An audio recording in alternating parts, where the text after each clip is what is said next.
Assalamualaikum warahmatullahi wabarakatuh. Salam sejahtera, salam sehat untuk kita semua. Bapak Ibu sekalian, teman-teman sekalian, kali ini saya akan memberikan edukasi tentang SM Germas, ya kan? GKN, SMK Bangun Desa, dan BOS Indonesia, ya, Kabupaten Sukabumi. Oke, perkenalkan saya Sugnanto, penggiat Germas GKN dan SMK Bangun Desa, inisiator BOS Indonesia. Oke, Bapak Ibu sekalian, teman-teman sekalian, kalau bicara pemerintahan Kabupaten Sukabumi, ya kan, tentu ini petanya, ya kan. Kita sebelah barat ada Kabupaten Lebak, kemudian ada utaranya adalah Kabupaten Bogor, ya kan. Kemudian sebelah timurnya adalah Kabupaten Cianjur. Kalau sebelah selatannya tentu eh, Laut Selatan, ya. Oke, Kabupaten Sukabumi 47 kecamatan dengan 364 desa, 3 kelurahan, 3.709 RW dan 14.025 RT dengan penduduk 2,5 juta, ya. Data 2019. Nah, Bapak sekalian, sesuai dengan judulnya kita akan bicara 4 hal, yaitu apa itu Germas, apa itu GKN, apa itu SMK Bangun Desa, dan apa itu BOS Indonesia, ya. Kuncinya adalah unity is power. Jadi kebersamaan adalah kekuatan, gotong royong adalah kekuatan, jamaah ya kan adalah kekuatan, ta'awun adalah kekuatan, ya. Oke, misalnya nanti video ini akan kita bagi 3 bagian. Bagian pertama adalah tentang Germas, kemudian video kedua tentang GKN dan BOS Indonesia, GKN dan SMK Bangun Desa, dan video ketiga adalah tentang BOS Indonesia.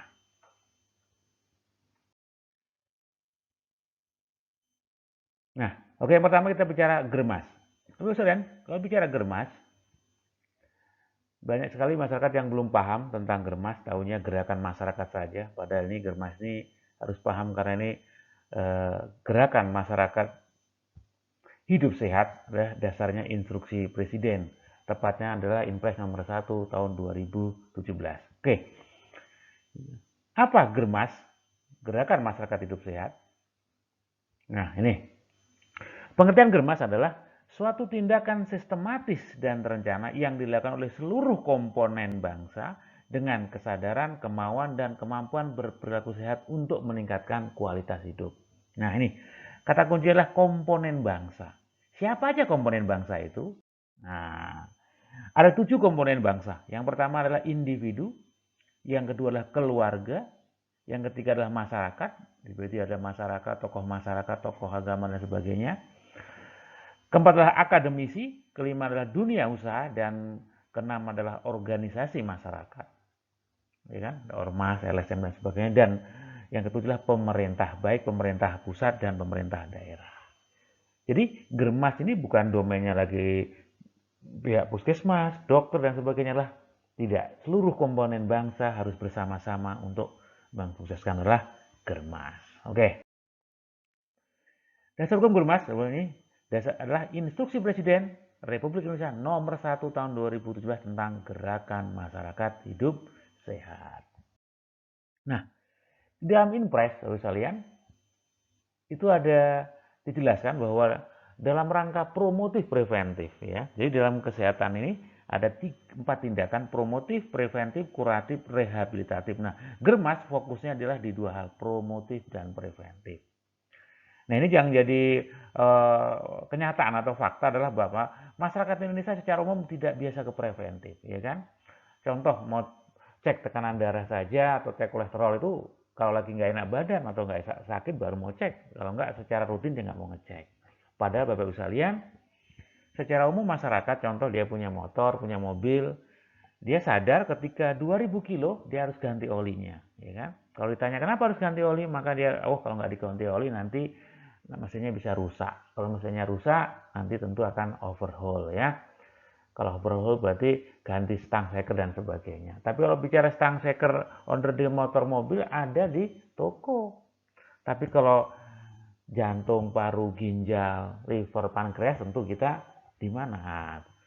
Tentu kita nggak ada onder dealnya, ya. Ya kan? Dan maka itu harus dirawat. Jadi intinya Bu sekalian bahwa Germas itu sangat penting, ya kan? Nah, salah satu Lahirnya Germas juga Bapak sekalian, Undang-Undang Jaminan Sosial lahirlah dua lembaga yang disebut dengan BPJS Kesehatan dan BPJS Ketenagakerjaan. Nah, BPJS Kesehatan banyak minusnya. Kenapa banyak minusnya? Ya kan? Karena di negara tetangga seperti Malaysia, Singapura sudah bisa menekan tingkat hunian rumah sakit. Tinggal kurang lebih 67%. Tetapi di Indonesia Bapak Ibu pernah dengar bahwa wah, rumah sakitnya adalah penuh pasien, overload. Kenapa? Ya karena orang Indonesia tidak biasa preventif tapi kuratif ya. Sekali lagi Germas fokus di promotif dan preventif. Nah ini bentuk kegiatan Germas adalah seperti apa sekalian, ya kan? Melakukan aktivitas fisik, mengkonsumsi sayur dan buah, mengkonsumsi makanan dan minuman sehat, memeriksa kesehatan secara rutin. Nah ini 3 bulan sekali kita harus periksa ya. Tidak mengkonsumsi alkohol, tidak merokok, membersihkan lingkungan dan menggunakan jamban. Nah, Bapak ini yang paling penting ya. Jadi kontrol pemeriksaan kesehatan, pola makan dan minum yang sehat ini penting karena Bapak sekalian masyarakat kita sudah banyak meninggalkan atau lupa dengan budaya masa lalu. Contoh kita makanan lalap-lalapan sudah mulai berkurang ya kan.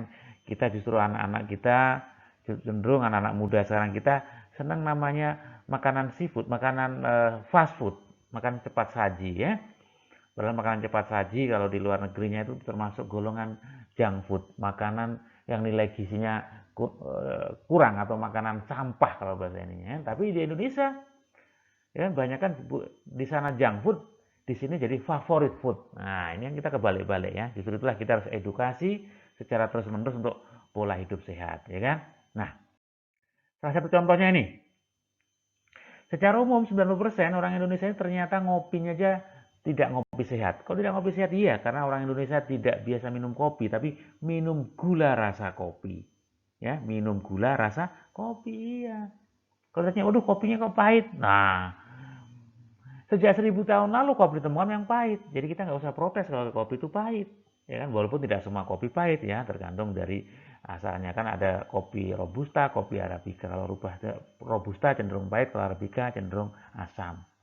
Nah, keduanya bisa dikombinasikan. Jadi sekali lagi mindset itu yang harus dirubah ya. Jadi kita ngopi harus ngopi sehat ya kan. Nah, tujuan akhir dari Germas Bapak sekalian, tentu tujuan akhir Germas adalah yang pertama kesehatan terjaga, ya kan? Kemudian yang kedua kalau kita sehat tentu produktif, ya kan? Kemudian lingkungan bersih dan tentu adalah yang terakhir biaya berobat berkurang. Jadi cukup luar biasa tujuan Germas ini. Jadi sekali lagi gerakan masyarakat hidup sehat harus dilakukan secara bersama-sama oleh seluruh komponen bangsa, dari individu, keluarga, ya kan? Masyarakat, akademisi, badan usaha, ya kan? Organisasi masyarakat dan pemerintah pusat dan pemerintah daerah. Oke, Bapak sekalian. Ayo kita mulai sekarang berperilaku hidup sehat, ya kan? Indonesia sehat, masyarakat sehat, negara kuat. Indonesia maju, Indonesia sukses, Indonesia jaya. Oke, kita akan menuju video berikutnya. Terima kasih. Assalamualaikum warahmatullahi wabarakatuh.